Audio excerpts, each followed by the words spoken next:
Hi అండి, నేను మీ doctor Lavanya సంబంగి. చాలామంది మదర్స్ ఓపీడీకి వచ్చినప్పుడు మా పిల్లలకి గ్రేప్ వాటర్ ఇవ్వచ్చా అండి అని అడుగుతూ ఉంటారు.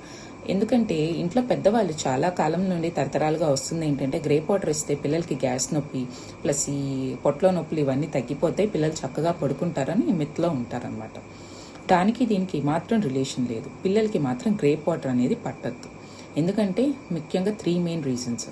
ఫస్ట్ వచ్చేసరికి దాని యొక్క కాంపోజిషన్, అది సేఫ్టీ కాదు మనకి. ఎందుకంటే దీనిలో ఆల్కహాల్ కంటెంట్ ఉండడం వల్ల పిల్లలు ఇది ఇవ్వంగానే ఏమవుతుంది, చక్కగా మత్తుగా పడుకొని ఉంటారు. సో దానివల్ల తగ్గిపోయింది అనుకుంటారు. అండ్ మెయిన్ వచ్చేసరికి ఇంకొకటి షుగర్స్.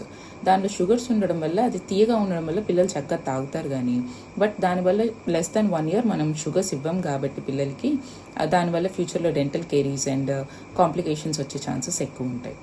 అండ్ మెయిన్ ఇంకొకటి వచ్చేసరికి ఇప్పుడు రీసెంట్గా వస్తున్న దానిలో సోడా బైకార్బోనేట్ అనేది ఉంటుందన్నమాట. మనం ఒకవేళ గ్రేప్ వాటర్ అనేది ఎక్కువ శాతం ఇస్తూ ఉంటుంటే మనకి ఆల్కలోసిస్లోకి ల్యాండ్ అయ్యే ఛాన్సెస్ ఎక్కువ ఉంటాయి.